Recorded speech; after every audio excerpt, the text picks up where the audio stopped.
Hello and welcome everyone. I am Anil Yadav and you are watching Trigo Academy. Students, electrostatics में electric charge and field का ये third lecture है आपका. ठीक है. Second lecture हमने कूलॉम्स लॉ के बारे में डिस्कस किया था. कूलॉम्स लॉ इन स्केलर फॉर्म डिस्कस कर लिया था. उसका मैग्नीट्यूड वगैरह, दो चार्जेस अगर रखे हैं कुछ डिस्टेंस आर डिस्टेंस पे, उनके बीच में कितना फोर्स एक्ट कर रहा होता है, फोर्स ऑफ रिपल्सन और फोर्स ऑफ अट्रैक्शन, सारी चीजें हमने डिस्कस कर ली थी. और जब दोनों चार्जेस को किसी मीडियम में ले जाके रख देते हैं तो क्या उस पर डिपेंड फोर्स कैसे क्या आता है, वो सारी चीजें हमने डिस्कस कर ली थी उस सेकंड लेक्चर में. और कुछ न्यूमेरिकल्स भी लास्ट में किए थे. तो आज स्टार्ट करेंगे हम लोग कूलॉम्स लॉ. इस लेक्चर में हम पढ़ने वाले हैं Coulomb's law in vector form, दूसरा सुपरपोजिशन प्रिंसिपल, और तीसरा टॉपिक है similarities and dissimilarities of gravitational force and electrostatics force. ठीक है. लास्ट में 4-5 अच्छे न्यूमेरिकल्स करेंगे, काफी अच्छे न्यूमेरिकल्स हैं. ठीक है.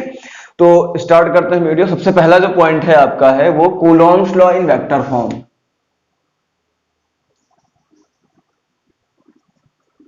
Coulomb's law in vector form. देखिए, कूलॉम्स लॉ बताता क्या है? दो चार्जेस के बीच में फोर्स बताता है. जब फोर्स बता रहा है वो, तो फोर्स क्या होता है आपका? वेक्टर क्वांटिटी होता है. देखिए यहां पर आप देखते हैं, ये दो चार्जेस हैं Q1 एंड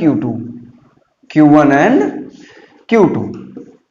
इनकी बीच की जो हम अब की बार देखो, हम डिस्प्लेसमेंट वेक्टर की बात कर लेते हैं. इनके बीच का डिस्प्लेसमेंट वेक्टर है R वेक्टर. देखिए जो फोर्स लगने वाला है, फोर्स वेक्टर क्वांटिटी होती है. हमने स्केलर इसके मैग्नीट्यूड के बारे में देख लिया था कि कितना फोर्स लगेगा इसमें. ठीक है. अब इसमें बात करेंगे F vector. F vector equal to क्या हो जाएगा?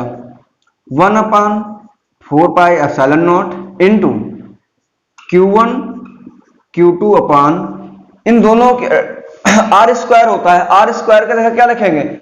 जो R वेक्टर है ये डिस्प्लेसमेंट वेक्टर है इन दोनों बीच चार्जेस के बीच का.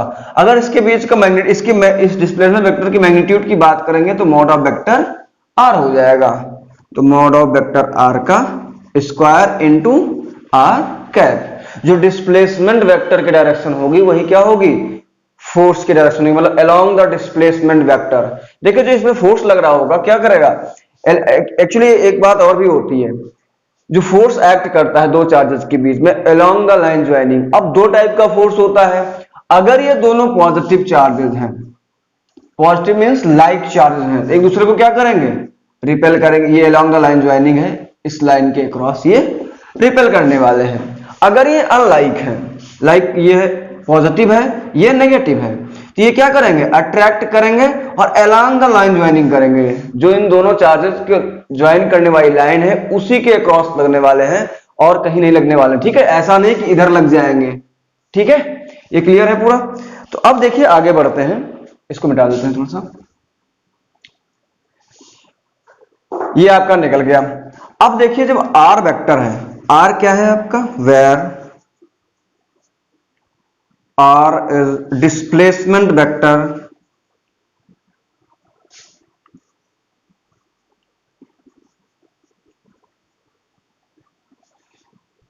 ठीक है.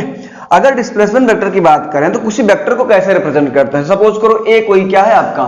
वेक्टर है.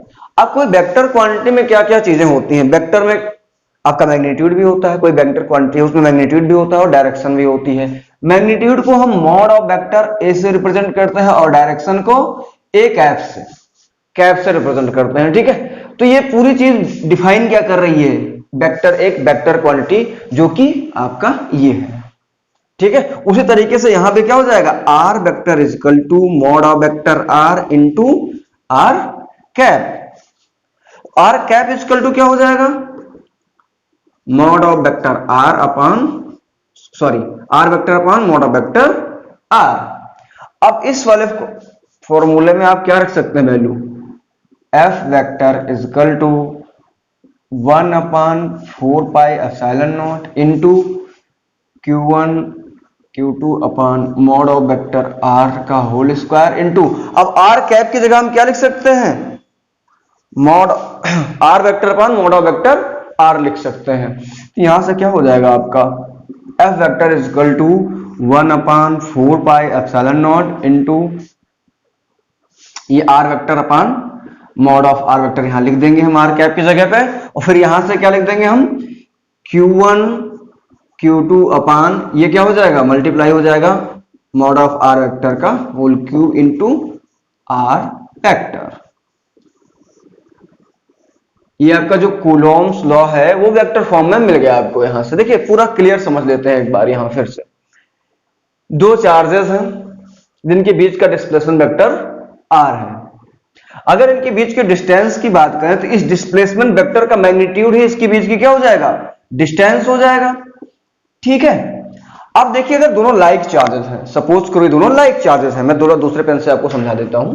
ये दोनों लाइक चार्जेस हैं तो इस पहले वाले की वजह से तो दूसरे पर फोर्स लगेगा, किधर लगने वाला है, force on two due to one, इस डायरेक्शन लगेगा अलोंग द लाइन ज्वाइनिंग, ये ध्यान रखना आप चीजें। ठीक है, और इस वाले पे किधर लगने वाला है, force on one due to two, इस डायरेक्शन में लगने वाला है। ठीक है, क्योंकि दोनों लाइक है तो दोनों एक दूसरे को क्या करेंगे, रिपेल करेंगे। सपोज करो आप मान लो कि ये दोनों अनलाइक है, दोनों क्या है, अनलाइक है। अनलाइक है तो इस वाले चार्ज पर फोर्स कितना लगने वाला है, तो इस वाले चार्ज पर, इस वाले चार्ज की वाला पहले चार्ज पर दूसरे चार्ज की वजह से किधर फोर्स लगेगा, इधर लगेगा। अगर हम अनलाइक की बात करें, ये रेड वाला क्या है, लाइक चार्ज है, और ब्लू वाला क्या है, अनलाइक चार्ज है। Force on one due to two इस डायरेक्शन में हो जाएगा, और यहां पर क्या हो जाएगा, force on two due to one इस डायरेक्शन में। जब दोनों क्या होंगे, लाइक होंगे, ब्लू वाला क्या है, लाइक। अगर Q1 and Q2 are like charges तो एक दूसरे को क्या करेंगे, अट्रैक्ट करेंगे, सॉरी अनलाइक चार्जेस के लिए क्या करेंगे, अट्रैक्ट करेंगे, और लाइक चार्जेस के लिए क्या करेंगे, रिपेल करेंगे। तो यहां अगर बात करें तो जो आपका वेक्टर फॉर्म लिखें, अगर force on one due to two is equal to minus of force on two due to one. देखिए दोनों वेक्टर इक्वल होते हैं, जो फोर्स लग रहा होता है पहले वाले की वजह से दूसरे पर या दूसरे वाले की वजह से पहले पर, दोनों इक्वल लग रहा होता है, बट डायरेक्शन क्या होती है, अपोजिट होती है। इनका मैग्नीट्यूड क्या होता है, mod of vector one is equal to force on one due to two is equal to force on two due to one. दोनों के मैग्नीट्यूड सेम होते हैं बट डायरेक्शन क्या होती है, अपोजिट होती है। ठीक है, यहां तक क्लियर है पूरा। जब आपको दो चार्जेस के बीच में डिस्प्लेसमेंट वेक्टर दिया गया हो तो ये सारी चीजें आप कैलकुलेट कर सकते हैं। कभी कभी ये होता है कि इन दोनों का रेशियो पूछ लेते हैं कि भाई साहब F21 और F12 मतलब force on charge, force on two due to one, force on one due to two की कितना रेशियो होने वाला, तो 1:1 का रेशियो आता है क्योंकि दोनों पर इक्वल फोर्स लगाता है। ठीक है, अब आगे बढ़ते हैं। अगर अभी तो मान लीजिए आपको डिस्प्लेसमेंट वेक्टर पता था, अभी आपको चार्जेस की पोजीशन वेक्टर्स दिए गए हों तो क्या करेंगे वहां पर चीजें। ठीक है, आगे बढ़ते हैं। आप इसको वीडियो को पॉज करके आप नोट कर सकते हैं। अगर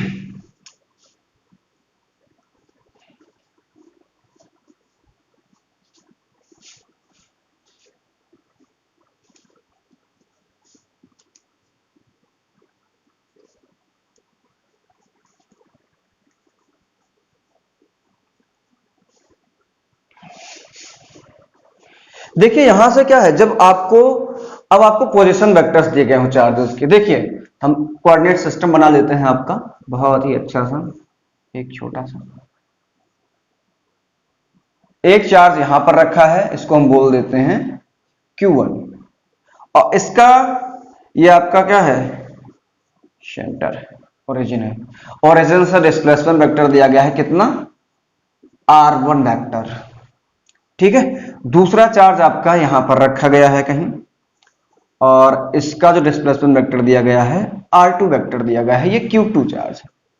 अब आपसे पूछा जाएगा कि इन दोनों चार्जेस के बीच में कितना फोर्स ऑफ अट्रैक्शन और रिपल्शन लगने वाला है, तो क्या करेंगे आप। देखिए आपकी बुकों में दोनों, कभी कभी वो वाला फॉर्मूला नहीं लिखा रहता है किसी बुक में, लेकिन ये वाला फॉर्मूला हर जगह आपको मिल जाएगा, ये वाला कॉन्सेप्ट आपको। ठीक है, अब देखिए यहां पर क्या होगा, इन दोनों चार्जेस को मिलाने वाली लाइन जोड़ देंगे। अगर आपने वेक्टर थोड़ा बहुत पढ़ा होगा तो आपको समझ में आ जाएगा सारी चीजें।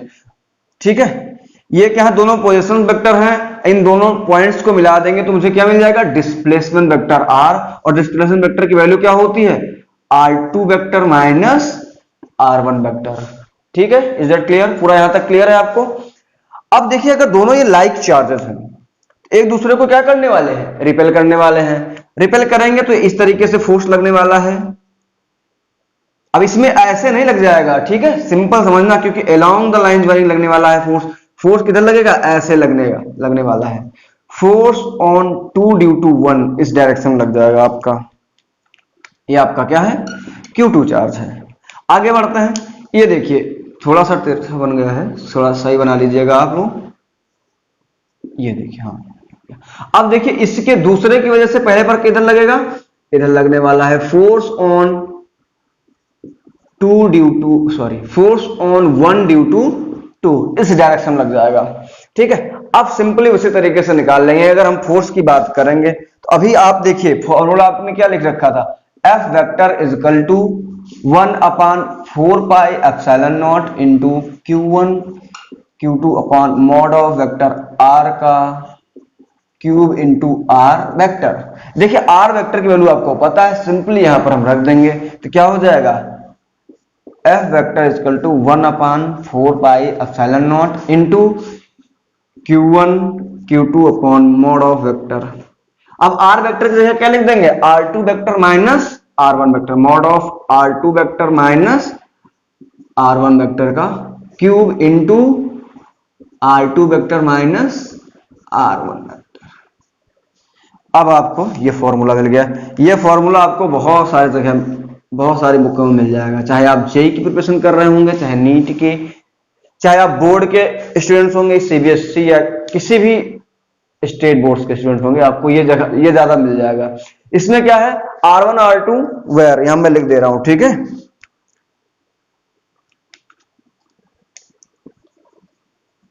where R1 and R2 are position vector,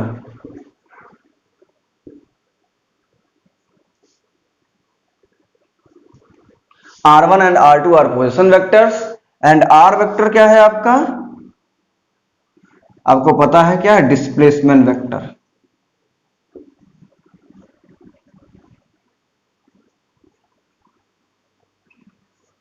और हाँ, अगर आपको वेक्टर आता है तो बहुत अच्छी बात है, अगर वेक्टर नहीं आता है, आपने 12th स्टार्ट कर दिया है, तो वेक्टर आप थोड़ा सा ट्राई कर लें, क्योंकि मैग्नेटिज्म जो पार्ट है आपका, इलेक्ट्रोमैग्नेटिज्म, इसमें वेक्टर का बहुत जरूरी है। जब आपका इलेक्ट्रोडायनेमिक्स पढ़ेंगे उसमें मैग्नेटिज्म वगैरह पढ़ेंगे, बहुत मैग्नेटिज्म एंड मैटर हो गया, तो उसमें सारी चीजें काफी डायरेक्शन की मैटर रखती हैं। ठीक है, तो आपको वेक्टर आना ही आना चाहिए। ठीक है, अगर आप जेई प्रिपरेशन कर रहे हैं, नीट की प्रिपरेशन कर रहे हैं, तो आपको मोस्ट इंपॉर्टेंट है वेक्टर आपको आना चाहिए। तो ये हो गया आपका वेक्टर फॉर्म। ठीक है, समझ में आ गया, पूरा क्लियर है। ये क्या है, R1 एंड R2। अगर आपने वेक्टर पढ़ा होगा तो ये सारी चीजें आपको वहां से सारी क्लियर हो जाएंगी। ठीक है, कैसे निकालते हैं डिस्प्लेसमेंट वेक्टर्स। आगे बढ़ते हैं, आते हैं सुपरपोजिशन प्रिंसिपल पर। चलिए आगे बढ़ते हैं, देखते हैं आपका सुपरपोजिशन प्रिंसिपल। देखिए सुपरपोजिशन प्रिंसिपल, आप वेक्टर, अगर वेक्टर फॉर्म आपको समझ में आ गया सारी चीजें, तो सुपरपोजिशन प्रिंसिपल भी समझ में आ गया। देखिए सुपरपोजिशन प्रिंसिपल होता क्या है आपका, द सुपर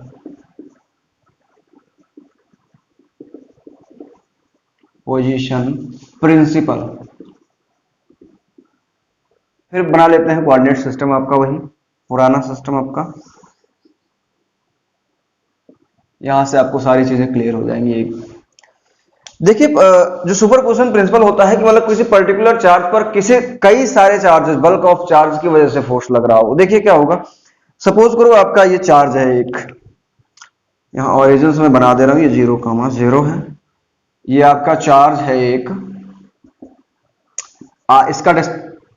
इसका पोजीशन वेक्टर R1 वेक्टर है, और ये चार्ज आपका है Q1। अब इसमें यहां पर और कई सारे चार्जेस रखे गए हैं जिसकी वजह से इस पर फोर्स लग रहा है।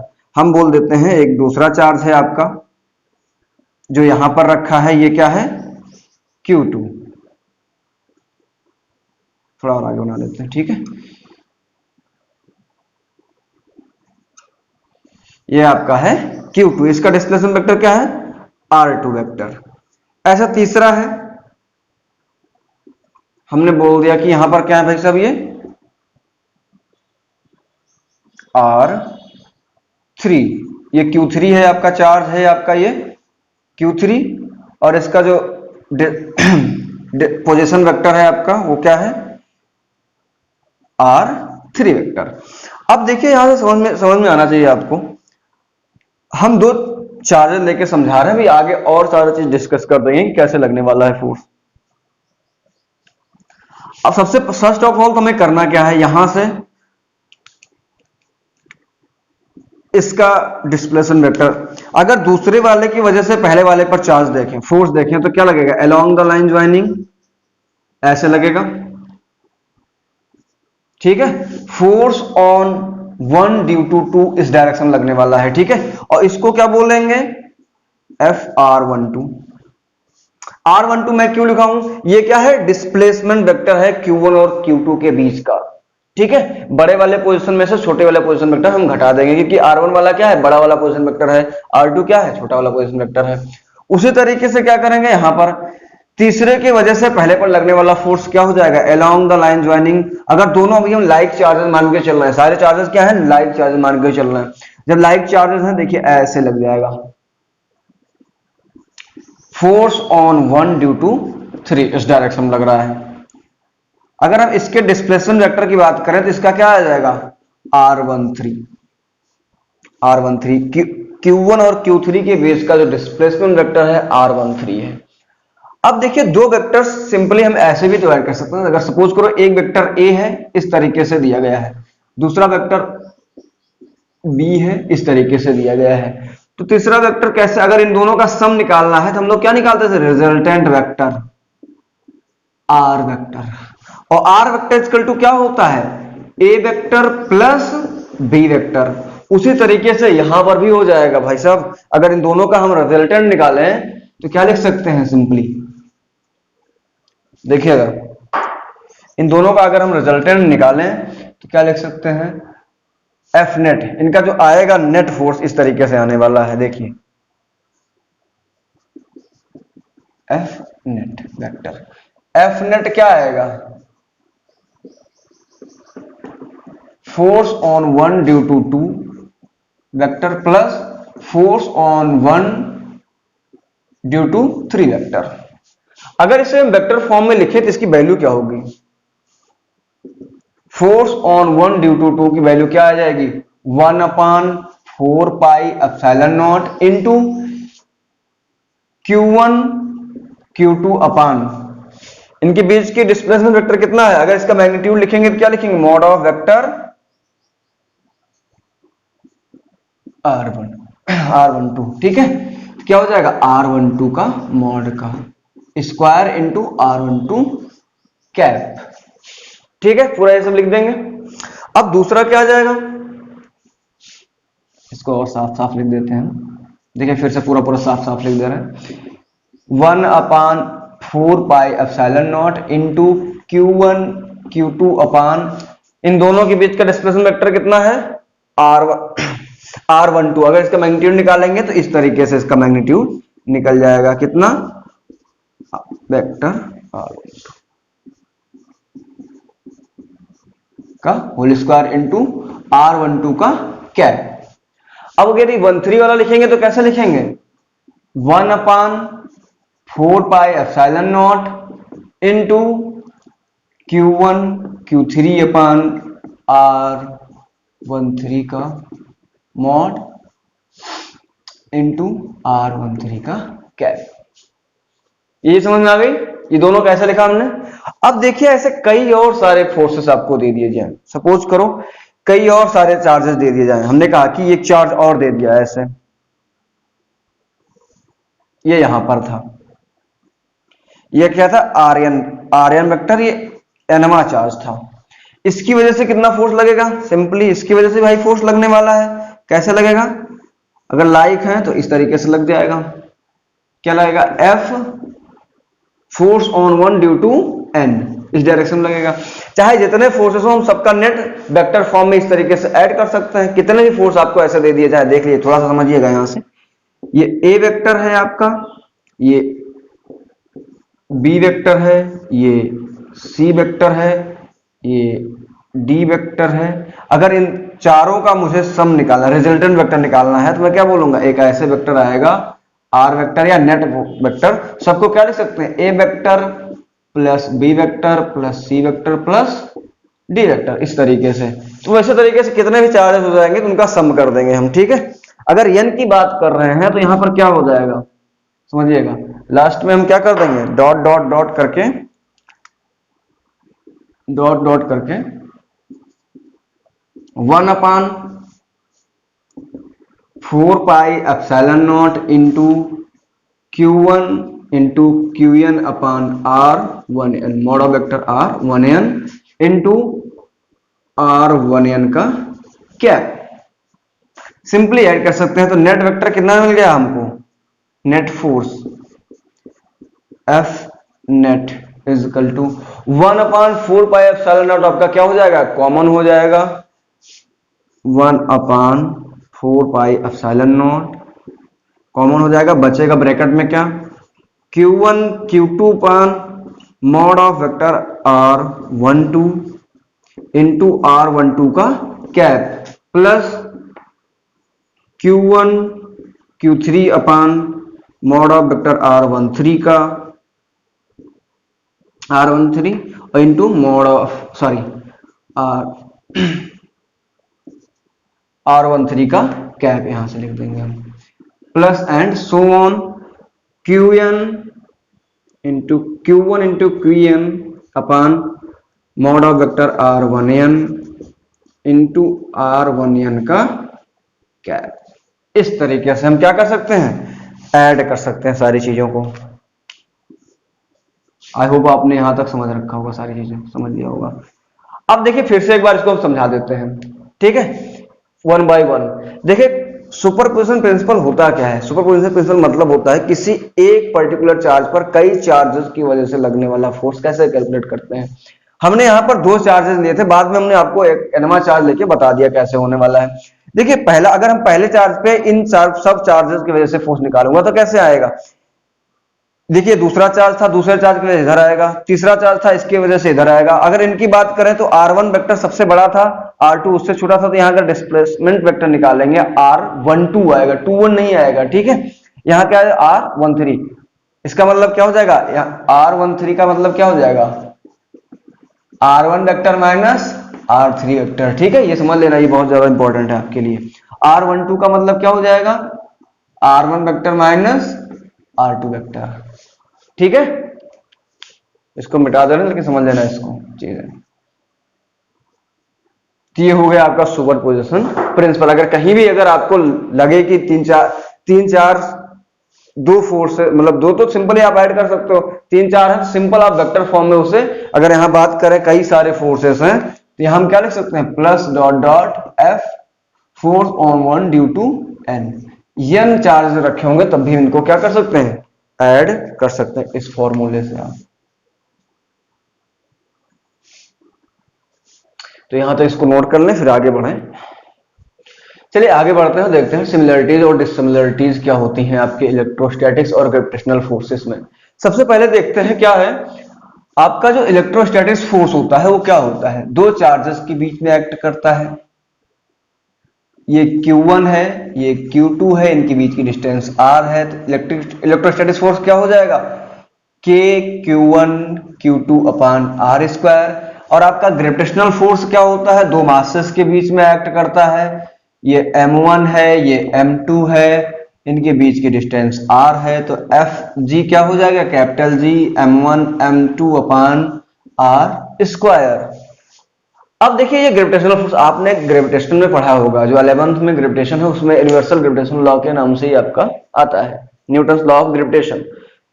अब देखिए ये दोनों सिमिलर है, बस यहाँ दो चार्जेस हैं, यहाँ दो मासेस हैं M1 और M2, ठीक है। G के वहां पर यूनिवर्सल ग्रेविटेशनल कांस्टेंट है, यहाँ पर K क्या है आपका इलेक्ट्रोस्टैटिक्स कांस्टेंट है।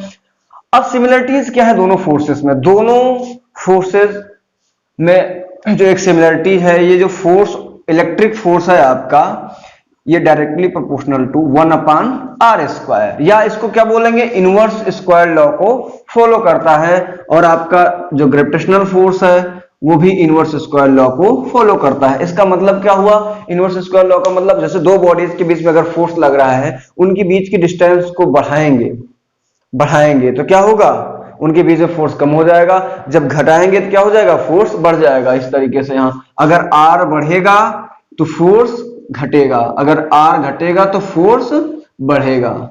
ठीक है, उसी तरीके से यहां भी होने वाला है। और दूसरी जो सिमिलरिटी है, force is directly proportional to Q1 and Q2। Electrostatic जो फोर्स है वो क्या होता है, चार्जेस के मैग्नीट्यूड के मल्टीप्लीकेशन के डायरेक्टली प्रोपोर्शनल होता है। और आपका जो यहां पर ग्रेविटेशनल फोर्स है, यहां पर मासेस के बीच में एक्ट कर रहा है, तो मासेस के मैग्नीट्यूड के मल्टीप्लीकेशन के डायरेक्टली प्रोपोर्शनल होता है। ये दो सिमिलरिटीज होंगी आपकी। अब तीसरे सिमिलरिटीज क्या है, दीज आर सेंट्रल फोर्सेस। दोनों क्या होते हैं, सेंट्रल फोर्सेस होते हैं, उसको मुझे बताने की जरूरत नहीं है। और इनका नेचर क्या होता है, दोनों कंजर्वेटिव फोर्स होते हैं। कंजर्वेटिव फोर्स क्या होता है, जो कंजर्वेटिव फोर्स वो फोर्स होता है जिनका वर्क डन पाथ पर डिपेंड नहीं करता है। अब हमें कंजर्वेटिव फोर्स यहां पर पूरा डिस्कस नहीं करेंगे, बट क्योंकि आपने 11th में अगर पढ़ा होगा तो बहुत अच्छी बात है, नहीं पढ़ा होगा तो यहां इतना समझ लीजिए कि दोनों क्या है, कंजर्वेटिव फोर्सेस हैं जिनका वर्क डन पाथ पर डिपेंड नहीं करता है। अब आते हैं, ये इनकी तीन चार सिमिलरिटीज हैं, दोनों सिमिलर कैसे कहेंगे इन लोगों को। अब डिससिमिलरिटीज देख लेते हैं। डिससिमिलरिटीज क्या है, आपका जो इलेक्ट्रोस्टैटिक्स फोर्स है, अगर लाइक चार्जेस हैं तो क्या करेगा, एक दूसरे को रिपेल करेगा। अगर अनलाइक चार्जेस हैं तो क्या करेंगे, एक दूसरे को अट्रैक्ट करेंगे। तो इसका मतलब क्या, और यहां पर दो मासेस के बीच में लग रहा होता है, और जो आपका ग्रेविटेशनल फोर्स होता है ये क्या होता है, अट्रैक्टिव इन नेचर। ये हमेशा क्या करता है, अगर दो मासेस के बीच में फोर्स लग रहा है, सपोज करो ये एक मार्कर ये है, एक मार्कर ये, दोनों बीच में फोर्स लगा है तो अट्रैक्टिव फोर्स ही लगेगा। ठीक है, अब आपका क्या हो गया, ये दोनों चार्जेस के बीच में लग रहा है तो चार्ज दोनों पॉसिबल हो सकता है, अट्रैक्टिव या रिपल्सिव, दोनों पॉसिबल है यहां पर। तो ये डिससिमिलरिटीज हो गई। हाँ, जो दूसरी डिससिमिलरिटी है उसको देखते हैं, इसको थोड़ा सा मिटा देते हैं हम, और ज्यादा समझ में आ जाएगा। यहां तक लिखे रहने देते हैं। देखिए, दो चार्जेस के बीच में जो इलेक्ट्रोस्टैटिक फोर्स लग रहा है, F is equal to K Q1 Q2 upon R square. But एक चीज ध्यान देना, जब इन दोनों चार्जेस को किसी मीडियम में ले जाके रख देंगे, मतलब इनके बीच में अगर कोई मीडियम ले आएंगे, तो इनके बीच में जो इलेक्ट्रोस्टैटिक फोर्स लग रहा होता है वो क्या करता है, चेंज हो जाता है। एयर में रखे होते हैं तो कुछ और लग रहा होता है, किसी मीडियम में ले जाके रखते हैं तो कुछ और लग रहा होता है। बट यहां ऐसे नहीं होता है, यहां पर कोई भी आप लाके मीडियम रख दो, क्या होगा, इस फोर्स पर कोई चेंजमेंट नहीं आने वाला है। यहां पर ये क्या हो जाएगा, चेंज हो जाएगा। ठीक है, ये डिससिमिलरिटी हो गई। और इसके बाद क्या है, इसके बाद लास्ट तीसरी है डिससिमिलरिटी आपकी इसकी, कि जो इलेक्ट्रोस्टैटिक फोर्स होता है वो much greater than gravitational force होता है। ग्रेविटेशनल फोर्स इलेक्ट्रोस्टैटिक फोर्स से काफी छोटा फोर्स होता है। ठीक है, इलेक्ट्रोस्टैटिक फोर्स क्या होता है, ग्रेविटेशनल फोर्स के कंपैरिजन में बहुत बड़ा होता है। ठीक है, आइए आगे देखते हैं कि जो ग्रेविटेशनल फोर्स है इलेक्ट्रोस्टैटिक फोर्स से कितना छोटा होता है। ठीक है, तो एक इलेक्ट्रॉन ले लेते हैं और एक प्रोटॉन ले लेते हैं। सपोज करो, देखते हैं, इलेक्ट्रॉन और प्रोटॉन की बातें कर लेते हैं। एक इलेक्ट्रॉन ले लिया हमने, ये इलेक्ट्रॉन है, एक ले लिया हमने प्रोटॉन। देखिए, दोनों, एक नेगेटिव होता है एक पॉजिटिव होता है, दोनों के बीच में फोर्स ऑफ अट्रैक्शन लगेगा। अब देखिए, इलेक्ट्रॉन का चार्ज कितना होता है, -1.6 इंटू 10 पावर -19 कूलॉम। एंड जो प्रोटॉन पर चार्ज होता है कितना होता है, प्लस का इतना ही होता है। मैग्नीट्यूड दोनों का क्या होता है, सेम होता है, 1 इंटू 10 टू पावर -19 कूलॉम। अगर मास की बात करें तो मास ऑफ इलेक्ट्रॉन कितना होता है, 9.1, अब इसको नहीं रख देते हैं, into 10 to power -31 kg। Mass of proton क्या होता है, 1.67 इंटू 10 पावर -27 किलोग्राम। ठीक है, अब देखिए यहां पर एक हमने क्या लिया है, इलेक्ट्रॉन, दूसरा क्या लिया है, प्रोटॉन। सपोज करो इनके बीच की डिस्टेंस क्या है, r है। अब इनके बीच में पहले, सबसे पहले इलेक्ट्रिक फोर्स निकालते हैं। इलेक्ट्रिक फोर्स कितने लगने वाला है, K Q1 और Q2, देखिए यहां पर जो दोनों है दोनों की मैग्नीट्यूड सेम आ रहा है तो मैं डायरेक्ट लिख ले रहा हूं Q स्क्वायर अपान इनकी बीच की distance R square. Equation first बना देते हैं, ये सिंपली ऐसे लिख देते हैं। अगर ग्रेविटेशनल फोर्स निकालेंगे तो कितना हो जाएगा इनके बीच में, क्योंकि दोनों चार्जेस हैं, इलेक्ट्रॉन और प्रोटॉन है, इनका मास है, तो कुछ जब इनका मास है इनके बीच में कुछ ना कुछ फोर्स एक्ट करेगा, ग्रेविटेशन फोर्स। तो एफ जी क्या आ जाएगा, capital G m1 m2 upon R square. अगर दोनों को डिवाइड कराएं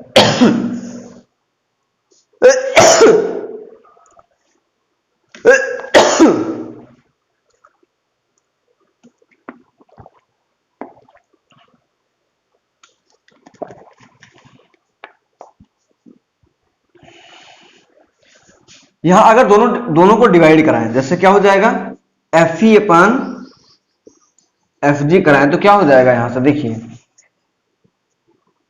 के Q square upon R square upon capital J m1 m2 upon R square. इसको सॉल्व करेंगे तो ऐसे कट जाएगा ये, तो बचेगा क्या आपके पास,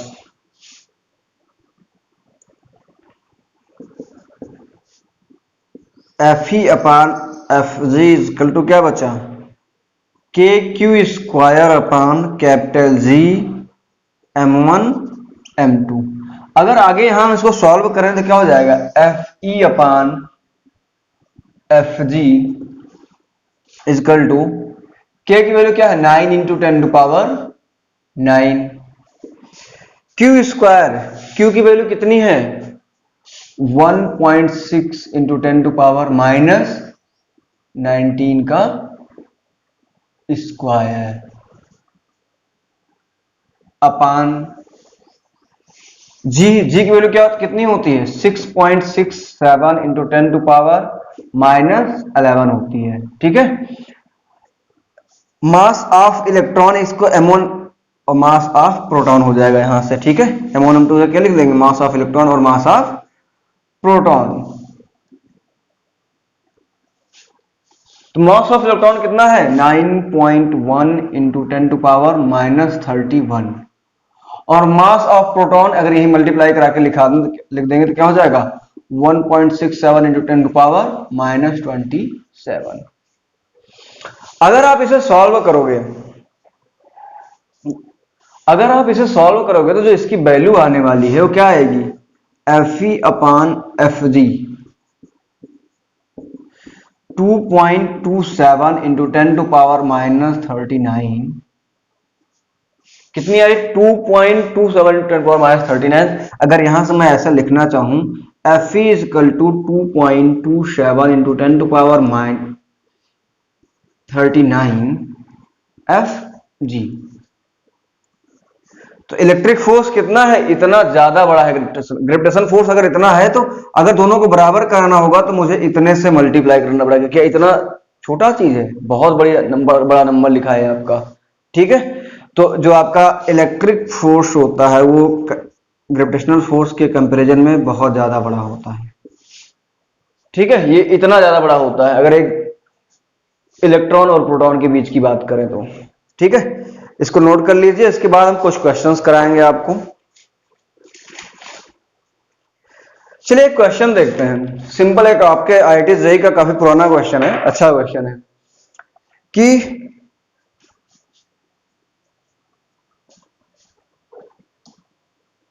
दो बॉल्स हैं, आईआईटी जेईई का पुराना क्वेश्चन है, आपके नीट में और जेईई मेन में पूछा जा सकता है। जेईई मेन में तो उसे रिपीट होता नहीं क्वेश्चन, बट आपके नीट एग्जाम में पूछा जा सकता है। अच्छा क्वेश्चन है, वैसे बोर्ड के एग्जाम के लिए भी काफी अच्छा क्वेश्चन है, वो छोटा सा है, ज्यादा बड़ा नहीं, अच्छा लगेगा आपको। देखिए क्या होगा, एक दो स्फेयर बॉल्स हैं, ठीक है, उनको क्या किया गया है, एक हैंगर है या हुक है उससे लटका दिया गया है, इक्वल लेंथ के थ्रेड से बांध के उनको लटका दिया गया है।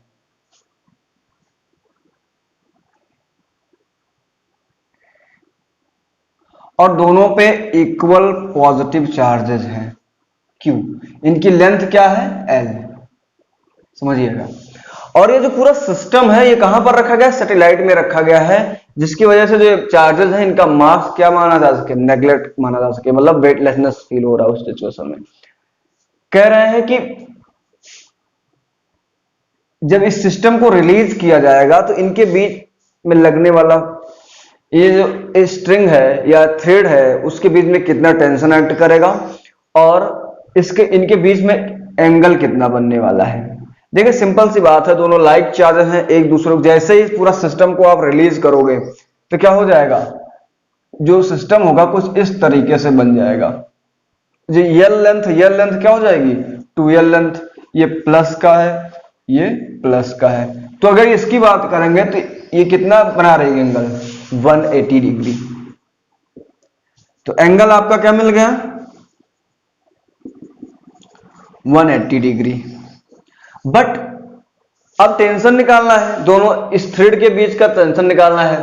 तो दोनों क्या लग रहे हैं? एक दूसरे को रिपेल कर रहे हैं। तो इनके बीच में लगने वाला फोर्स कितना, रिपल्सिव फोर्स कितना आ रहा है? F इज इक्वल टू के क्यू स्क्वायर अपान 2l का होल स्क्वायर। या अगर हम बात करें F is equal to 1 upon 4 pi epsilon naught into q square upon 2l square, sorry 4l square. अब बात करेंगे यहां पर टेंशन कितना आ रहा है। तो देखिए इधर भी इतना ही फोर्स लग रहा है, इतना ही फोर्स इधर भी लग रहा है। जो टेंशन होगा इस फोर्स के बराबर हो जाएगा। T is equal to F is equal to 1 upon 4 pi epsilon naught into q square upon 4l square. तो टेंशन की वैल्यू कितना आ गई आपको? इतनी मिल गई। और एंगल कितना मिल गया? इतना। बहुत ही सिंपल सा क्वेश्चन, बहुत पुराना क्वेश्चन है, छोटे कभी कभी नीट वगैरह में ऐसे क्वेश्चन पूछे जा सकते हैं, ठीक है। या अगर बात करें तो नॉर्मल से आपके उसमें भी पूछा जा सकता है, दोनों चीजें पूछी जा सकती हैं।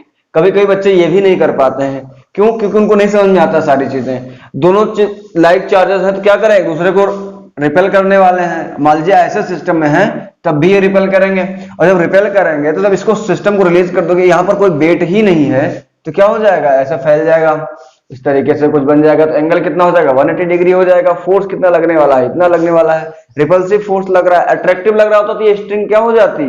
ढीली पड़ जाती, टेंशन आता ही नहीं। लेकिन रिपल्सिव फोर्स लग रहा है तो क्या हो जाएगी? स्ट्रिंग टाइट हो जाएगी आपकी। और जो टेंशन आएगा कितना आएगा? इस फोर्स के बराबर ही आने वाला है, ठीक है, क्योंकि इससे ज्यादा आ जाएगा तो स्ट्रिंग टूट जाएगी।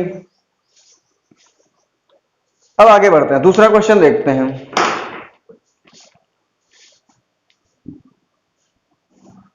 Three equal charges each plus q placed at the corners on equilateral triangle of side A. What will be the force on any charge? देखिए आपसे क्वेश्चन क्या कह रहा है कि three equal charges is plus Q placed at the corners on equilateral triangle of side A. What will be the force on any charge? देखिए इसमें question क्या कह रहा है आपका, एक इक्विलेटरल ट्राइंगल है,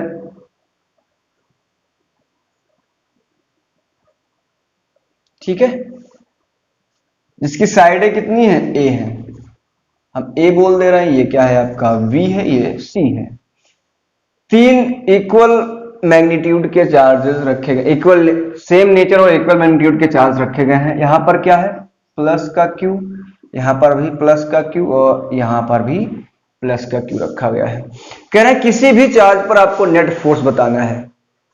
अब देखिए इक्विलेटरल ट्राइंगल है, इनके बीच में जो एंगल बनने वाला है कितना? 60 डिग्री। इनकी साइड्स के बीच में कितना एंगल बनेगा? 60 डिग्री का।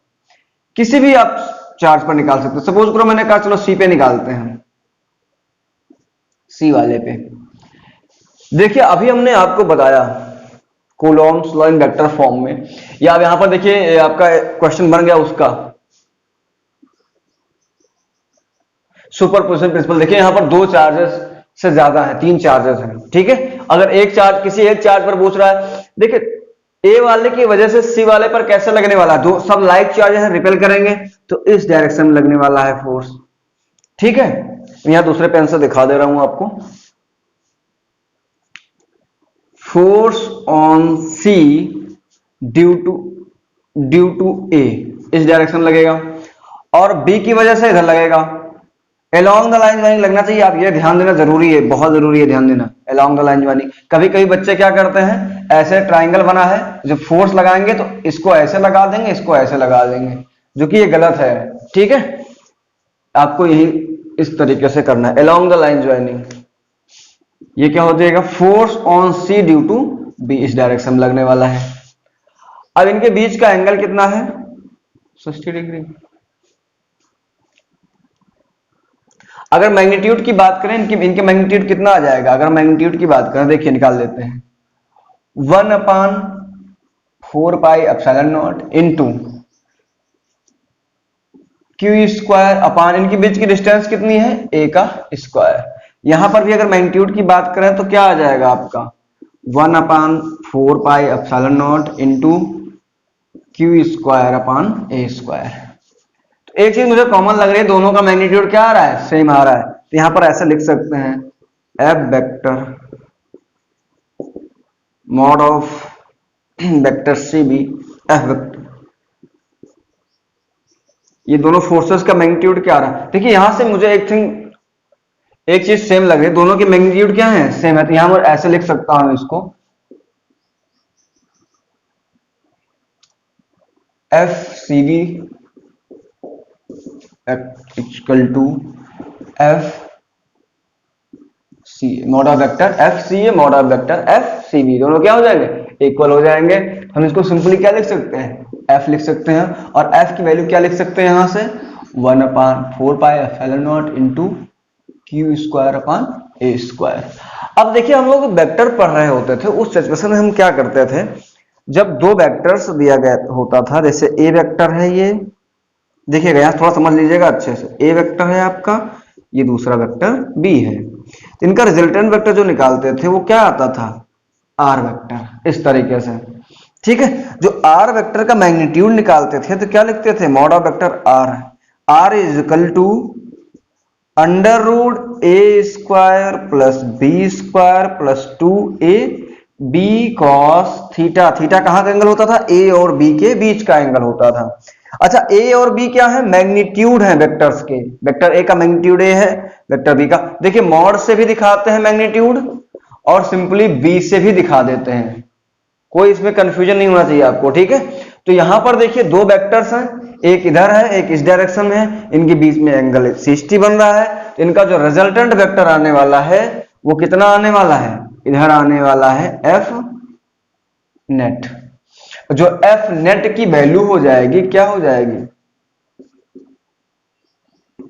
नॉर्मल मैग्नीट्यूड की बात करेंगे तो क्या हो जाएगी, अंडर रूट, देखिए दोनों सेम सेम है तो क्या हो जाएगा,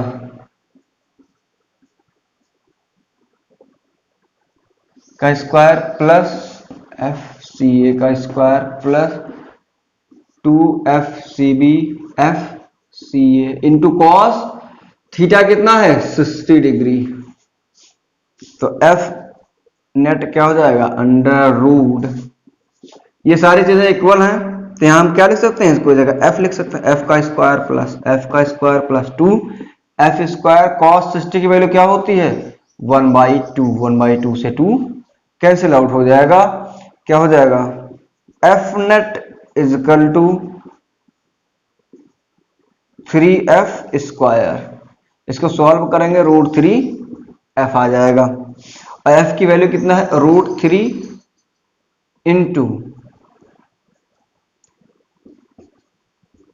1/4 pi epsilon not Q square upon A square, ये आपके नेट फोर्स की वैल्यू मिल गई। ठीक है, क्वेश्चन क्या था आपका, एक इक्विलेटरल ट्रायंगल है जिसके तीनों कॉर्नर्स पे चार्ज रखे गए हैं, सेम नेचर के, इक्वल मैग्नीट्यूड के, इसका साइड कितना है, ए है, किसी एक पर्टिकुलर चार्ज पर आपको नेट फोर्स बताना था तो हमने सी पर निकाल लिया, आप कहीं पर भी निकाल सकते, ए पर निकाल सकते हैं, बी पर भी निकाल सकते हैं, तीनों जगह सेम आने वाला है क्योंकि तीनों के मैग्नीट्यूड सेम है। यहाँ ये चीज आपको समझ में आ जानी चाहिए, थोड़ा सा वेक्टर का है आपका। ठीक है,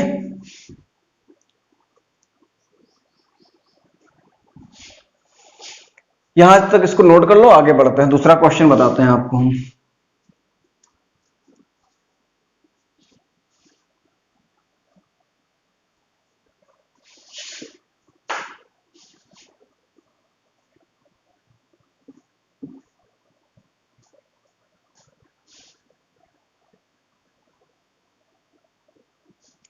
इसके बाद देखिए ये आपका क्या होगा, ट्राइंगल पे क्वेश्चन हो गया, दूसरा हम स्क्वायर पे करा देते हैं, ठीक है।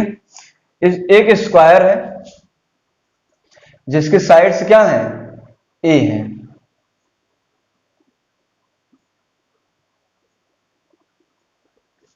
एक स्क्वायर है A B C and D, जिसकी साइड्स क्या है, ए है। अब आपसे कह रहा है इस पर सारे कॉर्नर्स पे वही चीज है पूरा फिर से, कि सेम चार्जेस रखे हुए हैं, सेम मैग्नीट्यूड के एंड इक्वल नेचर के, इक्वल मैग्नीट्यूड के और सेम नेचर के चार्जेस रखे गए हैं। अब आपसे कह रहा है किसी एक चार्ज पर आप नेट फोर्स बताओ। कहीं पर भी निकालेंगे नेट फोर्स किसी भी चार्ज पर, क्योंकि इक्वल है, इक्वल आपका ये स्क्वायर है, यहां से हो जाएगा ये चीज। तो हम कहते हैं चलिए सी पे निकाल लेते हैं, सी पे नेट फोर्स निकालते हैं। अब देखिए सी पर नेट फोर्स निकालेंगे क्यू, यहां पर ये रखा है, इसको मैं थोड़ा सा फिर से लिख दे रहा हूं आपके लिए। ये सी पॉइंट है, यहां पर क्यू चार्ज है। अब देखिए ये सी पॉइंट वाले चार्ज, इस वाले चार्ज पर देखिए सब लाइक है तो रिपेल करेंगे एक दूसरे को। बी वाले चार्ज की वजह से सी वाले चार्ज पर कितना फोर्स लगेगा, इधर force on C due to B, इस डायरेक्शन में लगने वाला है। Force on C due to D, इस डायरेक्शन में लगने वाला है, ठीक है। अब इन दोनों का रिजल्टेंट इधर आएगा, दोनों 90 डिग्री हैं तो इनका रिजल्टेंट क्या आएगा, 45 डिग्री पे आएगा आपका। और एक बात और रह गई आपकी, ये वाला भी आप भूलिएगा नहीं, ये वाला भी रिपेल करेगा इसको। बहुत सारे बच्चे क्या करते हैं, बहुत ही जोश जोश में जो आपका ट्राइंगल वाला होता है क्वेश्चन वो लगाए होते हैं, तुरंत क्या कर देते हैं, इसी तरीके से कर देंगे, इसका रिजल्टेंट निकाल लेंगे, आराम से आंसर ले आएंगे। लेकिन वो क्या हो जाएगा, गलत हो जाता है। इसको भी ध्यान देना। देखिए इसका अलोंग द पहले लाइन बना लेते हैं, कहां से ज्वाइन हो रहा है, ये इस तरीके से ज्वाइन होगा एक दूसरे से, ठीक है। आपका इस तरीके से ज्वाइन करेगा एक दूसरे को ये लाइंस। अगर ए है, ये ए है, ये 90 डिग्री एंगल है, तो इतना क्या हो जाएगा, ये √2a हो जाएगा। आप पाइथागोरस थ्योरम लगा के निकाल सकते हैं ये चीज, ये √2a कहां से हुआ। तो इस अलोंग द लाइन ज्वाइनिंग इस तरीके से लगने वाला है। Force on C due to A, इस डायरेक्शन में लगेगा। अब सारे के मैग्नीट्यूड्स मैं लिख ले रहा हूं, सभी फोर्सेस के मैग्नीट्यूड लिख लेते हैं। देखिए क्या है, इसका जो मैग्नीट्यूड आने वाला है कितना आएगा, force on C due to D की वजह से कितना आएगा, K Q square upon A square. इसका क्या आएगा, K Q square upon A square. But इसका क्या आने वाला है, के क्यू स्क्वायर अपान, इनके बीच की डिस्टेंस कितनी है, √2a, ध्यान देना। इसको सॉल्व करोगे तो क्या हो जाएगा, के क्यू स्क्वायर अपान 2a स्क्वायर। ये तीन फोर्सेस है लग रहे हैं। अब जो रेड वाला है, रेड वाले का रिजल्टेंट, दोनों जो रेड वाले हैं इनका रिजल्टेंट निकालेंगे तो ये ब्लू वाले की डायरेक्शन में आ जाएगा। देखिएगा इन दोनों के बीच का एंगल कितना है, 90 डिग्री। इनका जो रिजल्टेंट आने वाला है इस डायरेक्शन में आएगा। एफ नेट की बात करेंगे या एफ की बात कर लेते हैं, एफ वेक्टर। इन दोनों का रिजल्टेंट देखिए, दोनों रेड वाले का रिजल्टेंट ब्लैक वाला है, ठीक है। अगर हम ब्लैक वाले की बात करेंगे तो एफ इक्वल टू क्या हो जाएगा, अंडर रूट, इसके मैग्नीट्यूड की बात कर रहे हैं, ठीक है। यहां से देख लेना, एफ सी डी का square plus F C B का square plus 2f C D into F C B into cos 90। Cos 90 की वैल्यू क्या होती है, अच्छा आप जल्दी बताओ, कॉस 90 की वैल्यू क्या होती है, अंडर रूट। कॉस 90 वैल्यू 0 होती है, क्योंकि साइन 0 और कॉस 90 इक्वल होता है। ये पार्ट 0 हो गया आपका, ये बचा। और इन दोनों का मैग्नीट्यूड देखो सेम सेम है, यहां से देख लेना, ये तो तीनों 2 टाइम्स हो जाएंगे, 2 टाइम्स के Q square upon A square का होल स्क्वायर। तो एफ की वैल्यू क्या आ गई, √2kq² अपान a²। अब देखिए अगर आप नेट फोर्स की बात करेंगे तो इन दोनों रेड वालों का रिजल्टेंट इतना आया है और ब्लू इस वाले की वजह से इधर आया है इतना फोर्स, तो इन दोनों को जोड़ दोगे तो आपको क्या मिल जाएगा, रिजल्टेंट फोर्स मिल जाएगा। अगर हम बात करें नेट फोर्स की तो कितना होने वाला है, F plus mod of vector F plus force on C due to A. देखिए दोनों की डायरेक्शन सेम सेम है तो सिंपली जोड़ सकते हैं, अगर चाहे तो यहां भी कर सकते हैं। cos 0 की वैल्यू क्या हो जाएगी, 1 हो जाएगी, और a plus a² plus b² plus 2ab का होल स्क्वायर कर देंगे तो वैसे भी सिंपली जोड़ सकते हैं। जब सिंपली जोड़ेंगे तो क्या हो जाएगा, इसकी वैल्यू क्या है, √2kq² अपान a² प्लस इसकी वैल्यू कितनी है, इसका जो वैल्यू है कितना है, kq² अपान 2a²। यहां से देखिए क्या होगा, आप kq² अपान a² तो कॉमन हो जाएगा, बचा क्या है अंदर में, √2 प्लस 1/2। ये क्या आ गया, F net force on the charge C। ये क्या है, net force on the charge C। यहां पर आपको एक चीज समझना होता है, आप फ्लो में जल्दीबाजी में कुछ नहीं करना है, सिंपली क्या करना है, इसकी वजह से निकालोगे रेड वाला आएगा, इसकी वजह से निकालोगे ये रेड वाला आएगा। अब बच्चे क्या करते हैं, गलती मेजर गलती मैक्सिमम बच्चे यही करते हैं, इन दोनों का रिजल्टेंट निकाल के तुरंत वैल्यू लिख देते हैं, कितना आ गया इतना आंसर आ गया, बट इतना नहीं होता है। इन दोनों का रिजल्टेंट निकालोगे ये आएगा, इसके वजह से ही फोर्स लगेगा तो इसी डायरेक्शन में आएगा, दोनों की डायरेक्शन सेम होती है, सिंपली ऐड करके इतना आंसर ले आएंगे। देखिए हमने इसमें 3 क्वेश्चन कराए। पहला क्वेश्चन ट्राइंगल पे था, पहला तो हमने सिंपल वही कंपैरिजन बताया कि कितना बड़ा होता है फोर्स, दूसरा क्या था, ट्राइंगल पे क्वेश्चन था, तीसरा आपका ये आपका स्क्वायर पे है। देखिए बहुत सारा क्वेश्चन कराना पॉसिबल नहीं है एक ही वीडियो में, तो मैं क्या करूंगा, क्वेश्चंस की सीरीज की वीडियो जो आ रही है, हमने क्वांटाइजेशन ऑफ चार्ज पे क्वेश्चन दे दिए हैं, अभी इसी वीडियो के बाद आपका आ जाएगा आपका Coulomb's law, numericals based on Coulomb's law. उसमें आपके बोर्ड लेवल की भी रहेंगे, जेईई लेवल की भी रहेंगे क्वेश्चन, और नीट लेवल के, नीट के भी क्वेश्चन रहेंगे, प्रीवियस ईयर्स के भी क्वेश्चन काफी अच्छे रहेंगे। ठीक है, तो आज तक इस वीडियो में यहीं तक, मिलते हैं नेक्स्ट वीडियो में। Okay, bye bye.